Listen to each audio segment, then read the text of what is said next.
Halo teman-teman, kembali lagi di channel Tica Moy. Pada video kali ini, saya akan membahas soal-soal simulasi mini online tryout atau Simon TO yang kedua, SKB Kesehatan, Formasi Penyuluh Kesehatan Masyarakat, Epidemiologi Kesehatan, dan Administrasi Kesehatan, lengkap dengan pembahasan. Nah, buat teman-teman yang sudah mengikuti TO-nya, saya harap tonton videonya sampai habis. Karena apa? Karena hasil TO akan kita umumkan pada video ini. Selain itu, teman-teman dapat belajar dari penjelasan maupun pembahasan soalnya. Jadi, tidak hanya mengerjakan soal TO saja. Buat teman-teman yang belum dapat mengikuti TO 1 dan 2, silahkan pelajari pembahasannya atau menggunakan metode pembelajaran lain. Selamat belajar, semoga sukses! Soal yang pertama, teknik penentuan sampel berdasarkan kebetulan, yaitu siapa saja yang secara kebetulan bertemu dengan peneliti dapat digunakan sebagai sampel. Orang yang kebetulan ditemui itu cocok sebagai sumber data, disebut A. Sampling quota, B. Sampling incidental, C.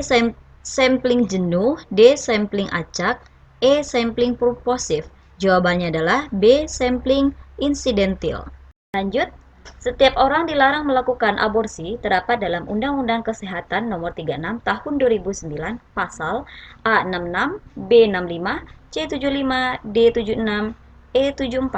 Jawabannya adalah C75. Oke, undang-undang yang mengatur tentang larangan aborsi terdapat dalam Undang-Undang Republik Indonesia Nomor 36 Tahun 2009, yaitu tentang kesehatan. Kita lihat yang membahas tentang aborsi, larangan aborsi adalah pasal 75. Nah, nih pada ayat 1, setiap orang dilarang melakukan aborsi. Alasan larangannya dapat dikecualikan. Ini bisa teman baca sendiri pada ayat 2. Lanjut, setiap bayi berhak mendapatkan air susu ibu eksklusif sejak dilahirkan selama 6 bulan, kecuali atas indikasi medis, diatur dalam A. Undang-Undang Nomor 40 Tahun 2004, B. Perpres RI Nomor 42 Tahun 2013, C. Permenkes RI Nomor 82 Tahun 2018, D. Undang-Undang Nomor 36 Tahun 2009, E. Undang-Undang Nomor 24 Tahun 2011. Jawabannya adalah D. Undang-Undang Nomor 36 Tahun 2009. Setiap bayi berhak mendapatkan ASI eksklusif selama 6 bulan. Ini tertuang atau diatur di dalam Undang-Undang Republik Indonesia Nomor 36 Tahun 2009, yaitu tentang kesehatan. Terdapat pada pasal 128 ayat 1, setiap bayi berhak mendapatkan air susu ibu eksklusif sejak dilahirkan selama 6 bulan, kecuali atas indikasi medis. Ayat kedua atau ayat selanjutnya berbunyi, selama pemberian ASI, pihak keluarga, pemerintah daerah, dan masyarakat harus mendukung ibu bayi secara penuh dengan penyediaan waktu dan fasilitas khusus. Kemudian di pasal 3 yang membahas tentang penyediaan fasilitas khusus diadakan di tempat kerja dan tempat secara sarana umum. Nah, di pasal 129 masih membahas tentang ASI eksklusif. Ayat pertama berbunyi, pemerintah bertanggung jawab menetapkan kebijakan dalam rangka menjamin hak bayi untuk mendapatkan air susu ibu secara eksklusif. Selanjutnya ayat kedua, ketentuan lebih lanjut sebagaimana dimaksud pada ayat 1 diatur dengan peraturan pemerintah. Soal selanjutnya, dalam mortalitas kematian janin pada umur kehamilan 28 minggu hingga umur bayi 1 minggu disebut A. Neonatal mortality, B. Infant mortality rate, C. Case fatality rate, D. Attack rate, E. Perinatal mortality. Jawabannya adalah E. Perinatal mortality. Kita bahas sedikit tentang mortalitas. Mortalitas merupakan ukuran frekuensi kematian dalam populasi yang spesifik pada interval waktu dan tempat yang tertentu. Di sini ada CMR atau Crude Mortality Rate, yaitu total jumlah populasi yang meninggal dibagi total jumlah populasi. Kemudian ada Infant Mortality Rate atau IMR adalah total jumlah kematian dalam 1 tahun anak yang berumur kurang dari 1 tahun dibagi jumlah bayi yang baru lahir hidup pada tahun yang sama. Nah, selain itu, terdapat pula perinatal mortality, yaitu kematian janin pada umur kehamilan 28 minggu hingga umur bayi 1 minggu. Dan ada lagi neonatal mortality, ini adalah untuk kematian bayi umur hingga 1 bulan. Sedangkan postneonatal mortality adalah untuk kematian bayi umur 1 bulan hingga 1 tahun.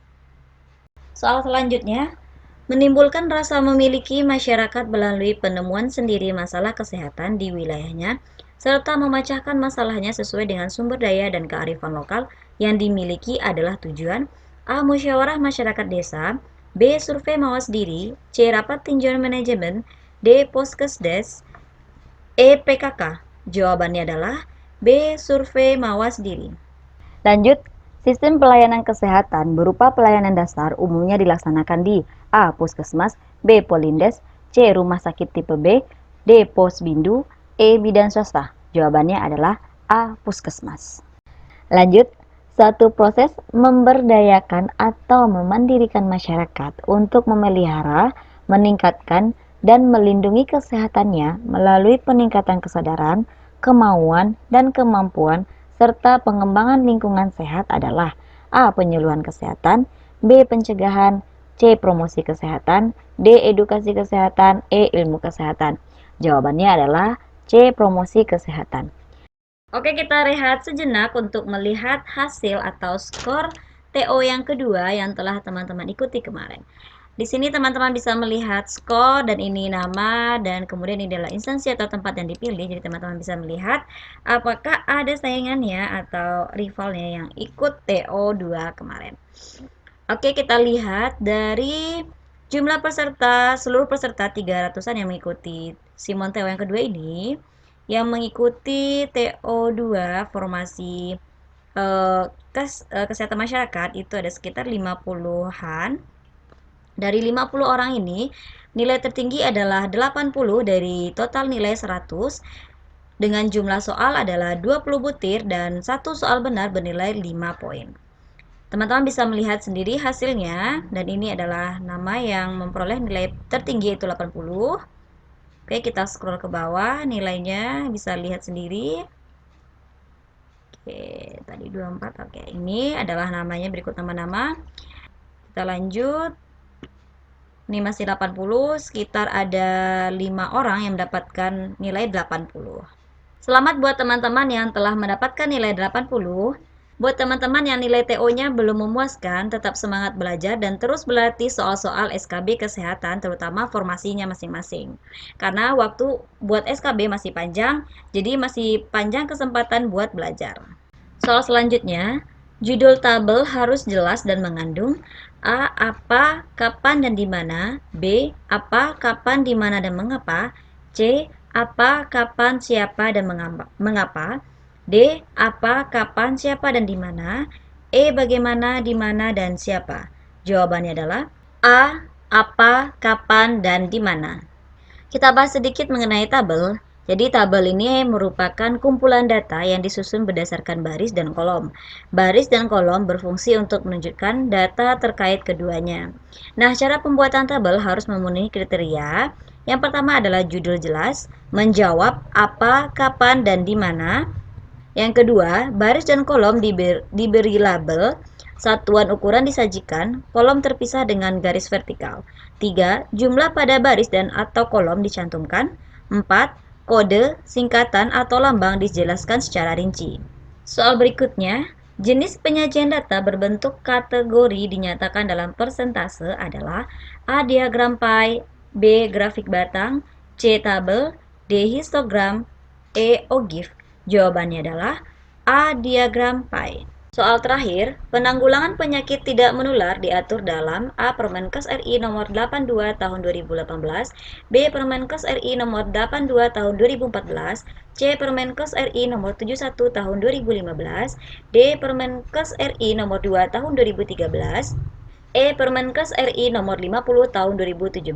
Jawabannya adalah C. Permenkes RI nomor 71 tahun 2015. Sedangkan penanggulangan penyakit menular diatur dalam Permenkes RI nomor 82 tahun 2014.